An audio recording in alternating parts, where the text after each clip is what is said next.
ঠাকুর, মা ও স্বামীজির চরণে প্রণাম নিবেদন করে শুরু করছি স্বামী লোকেশ্বরানন্দ মহারাজ কর্তৃক সম্পাদিত Ramakrishna mission institute of culture, goal park থেকে প্রকাশিত শতরূপে সারদা।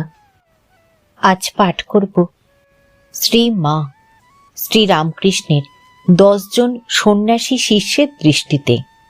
লিখেছেন জ্যোতির্ময় বসু রায় মহাশয়, প্রাক্তন সাংবাদিক, আনন্দবাজার পত্রিকা, কলকাতা। পাঠ করছি শ্রী মা শ্রী রামকৃষ্ণের 10 জন সন্ন্যাসী শিষ্যের দৃষ্টিতে, দ্বিতীয় পর্ব। শ্রী মায়ের প্রতি স্বামী শিবানন্দের অন্তরের গভীর শ্রদ্ধা প্রকাশ পেয়েছে তার ব্যবহারে, কথাবার্তায় এবং চিঠিপত্রে। শ্রী মায়ের কৃপাপ্রাপ্ত সন্তানদের প্রতিও তার আন্তরিক ভালোবাসা। স্বামী অপূর্বানন্দ এই বিষয়ে লিখেছেন, শ্রী শ্রী মায়ের কৃপাপ্রাপ্ত ভক্তগণকে তিনি আপনার হইতেও আপনার জন মনে করিয়া ভালোবাসিতেন। কত সেবা যত্ন, আদর আপ্যায়ন করিতেন, তাহা প্রত্যক্ষদর্শী ভিন্ন অন্যের পক্ষে অনুমান করা কঠিন। শ্রী মায়ের সহিত সংশ্লিষ্ট সবকিছুই মহাপুরুষজির অতি প্রাণের জিনিস ছিল। 1915 খ্রিস্টাব্দের 28 জুলাই জনৈক ভক্তকে তিনি লেখেন, প্রভুর ইচ্ছায় যতদিন তোমাদের সহিত পরিচয় হইয়াছে ততদিন হইতেই তোমাদের বড়ই আত্মীয় বলিয়া মনে হয়। তোমরা শ্রী শ্রী মার দয়া পাইয়াছ, ইহাই মূল কারণ, তাহার সন্দেহ নাই। শ্রী শ্রী মায়ের কৃপা তোমাদের উপর সর্বদা বর্তমান এবং সেই জন্যই আমারও তোমাদের সঙ্গে এত ভাব। তোমরা যে গাছের গোড়ায় জল দিতেছ, কাজেই শাখা প্রশাখায় তাহা পৌঁছবেই। মায়ের স্বরূপ প্রসঙ্গে মহাপুরুষ মহারাজ বলেছেন, তিনি ছিলেন সাক্ষাৎ আদ্যা শক্তি, জগৎজননী। শাস্ত্রে যে কালী, তারা, ষোড়শী ইত্যাদি 10 মহাবিদ্যার কথা উল্লেখ রয়েছে, মা ঠাকুরুন ছিলেন সেই 10 মহাবিদ্যার একজন। ঠাকুরের যুগধর্ম সংস্থাপন রূপ নরলীলা পূর্ণ করবার জন্য জগতে অবতীর্ণ হয়েছিলেন। তাকে সাধারণ মানব কি বুঝবে? আমরাও প্রথমটা তাকে কিছুই বুঝতে পারিনি। নিজের ঐশী ভাব এত গোপন করে থাকতেন যে তাকে কিছুই বুঝবার জো ছিল না। তিনি যে কি ছিলেন তা একমাত্র ঠাকুরই জানতেন, আর স্বামীজি কতকটা বুঝেছিলেন। শ্রী শ্রী মায়ের এক জন্মদিনে মহাপুরুষ মহারাজ বলছেন, আমাদের ভক্তি নেই, তাই এসব দিনের ঠিক ঠিক মাহাত্ম্য বুঝতে পারিনি। আজ কি যে সেদিন মহামায়ার জন্মদিন। জীবজগতের কল্যাণের জন্য স্বয়ং মহামায়া আজকের দিনে জন্মগ্রহণ করেছিলেন। মানুষ লীলা বোঝা বড় শক্ত। তিনি কৃপা করে না বুঝালে কে বুঝবে? কি সাধারণভাবে তিনি থাকতেন, আমরা তাকে কি বুঝব? একমাত্র ঠাকুরই মাকে ঠিক ঠিক জেনেছিলেন। আমাদের মায়ের নাম সারদা, ওই মাই স্বয়ং সরস্বতী। তিনি কৃপা করে জ্ঞান দেন। জ্ঞান অর্থাৎ ভগবানকে জানা। ওই জ্ঞান হলেই ঠিক ঠিক পাকা ভক্তি সম্ভব। জ্ঞান না হলে ভক্তি হয় না। শুদ্ধ জ্ঞান আর শুদ্ধা ভক্তি এক জিনিস। মায়ের কৃপা হলেই তা হওয়া সম্ভব। মাই জ্ঞান দেবার মালিক। আবার কোন শ্রী পঞ্চমীর দিন জনৈক ব্রহ্মচারী বেলুর মঠে প্রতিমায় দেবী সরস্বতীর পূজা করতে বসবার আগে মহাপুরুষ মহারাজের আশীর্বাদ গ্রহণ করতে গেছেন। তাকে লক্ষ্য করে মহাপুরুষ মহারাজ উচ্চ কণ্ঠে বললেন, মাই সাক্ষাৎ সরস্বতী, তার কৃপায় আমাদের মঠে নিত্য তার পূজা হয়। তিনি কৃপা করে সকলের অজ্ঞান দূর করেন, জ্ঞান ভক্তি প্রদান করেন। জয় মা, জয় মা বলে মহাপুরুষজি ভক্তি বিগলিত কণ্ঠে জোর হস্তে বিনম্রভাবে মায়ের উদ্দেশ্যে বারংবার প্রণাম করতে লাগলেন।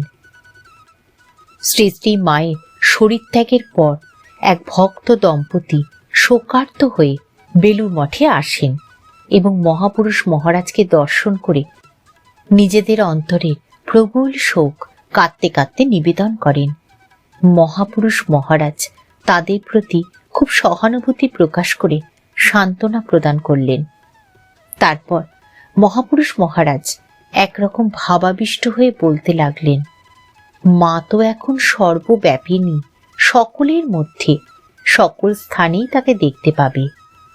যে তাকে প্রাণ ভরে ডাকবে সেই দর্শন পাবে। তিনি এতদিন এক স্থানে ছিলেন, এখন সর্বত্র আছেন। দুঃখের কোনো কারণ নেই। ব্যাকুল হয়ে আন্তরিকভাবে ডাকলেই দর্শন দেবেন। একটি পত্রে তিনি এই ভাব প্রকাশ করে লিখছেন, যে ভক্ত তার অভাবে যত দুঃখ অনুভব করিবেন, তিনি তাকে তত বেশি দেখিতে পাইবেন ও হৃদয়ে শান্তি অনুভব করিবেন। কারণ তিনি অর্থাৎ শ্রীমা সাধারণ মানবী নন, সাধিকাও নন বা সিদ্ধাও নন। তিনি নিত্যা সিদ্ধা, সেই আত্মা শক্তির এক অংশ প্রকাশ।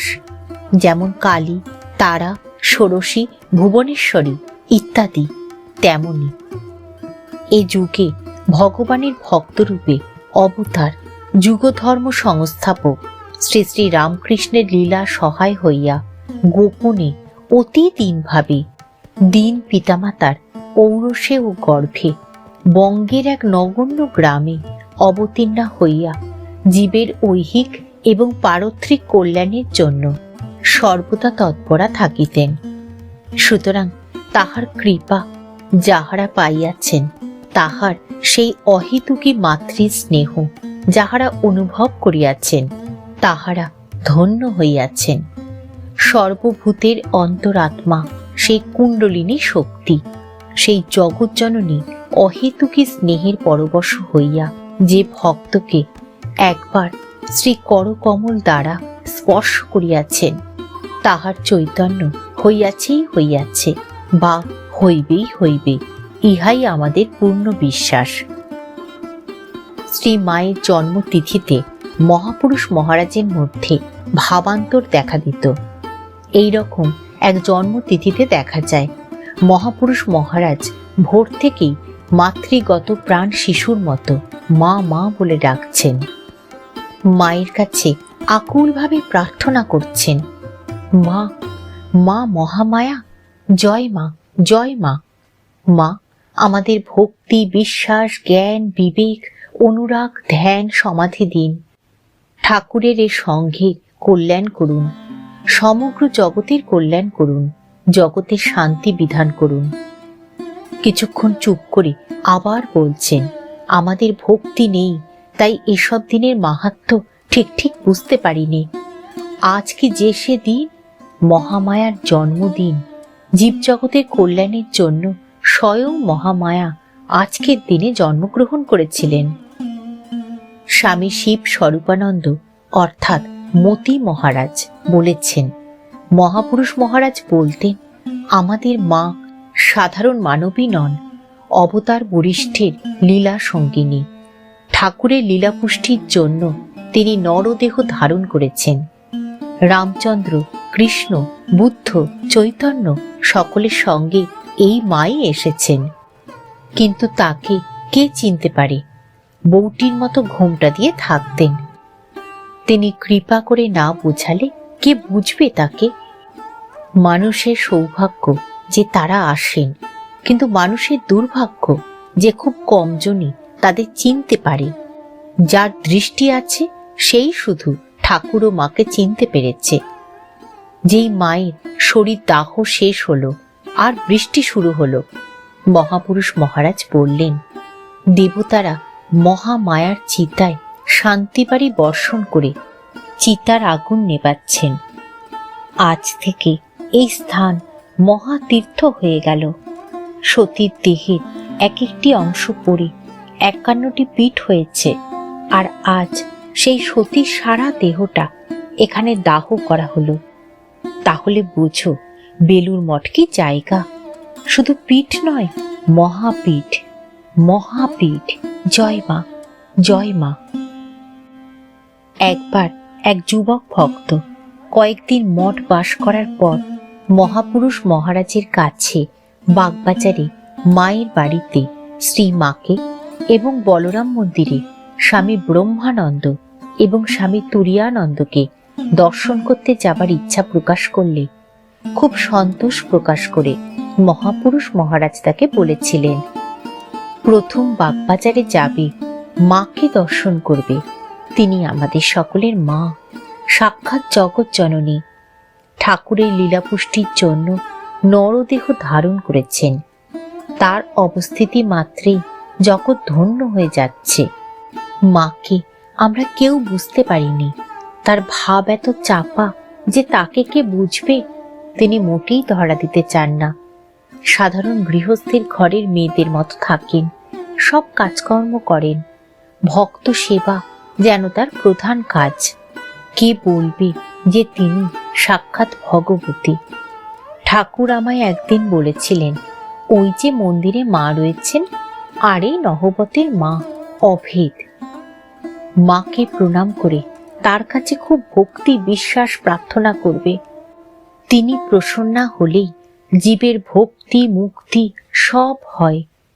মহাপুরুষ মহারাজ স্বামীজির মতো বিশ্বাস করতেন যে মায়ের আবির্ভাবে একটি যুগান্তকারী তাৎপর্য আছে, বিশেষত নারীদের সর্বাঙ্গীন উন্নতির ক্ষেত্রে। তার একদিনের একটি উক্তিতে তার এই বিশ্বাসের পরিচয় মেলে। এ যুগের সমস্ত নারী জাতির আদর্শ হলেন তিনি। জগতের সমগ্র নারী জাতিকে জাগাবার জন্য মহাশক্তি রূপিণী মা এসেছিলেন নরদেহে।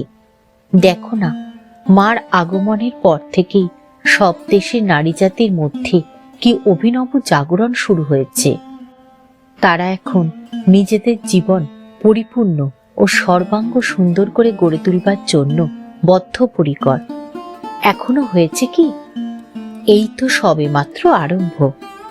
বৈদিক ও পৌরাণিক যুগে যেমন গার্গী, মৈত্রেয়ী, সীতা, সাবিত্রী প্রভৃতি অদ্ভুত নারী চরিত্রের বিকাশ হয়েছিল, এ যুগে মেয়েদের ভিতর তার চাইতে বড় বড় আধারের বিকাশ হবে।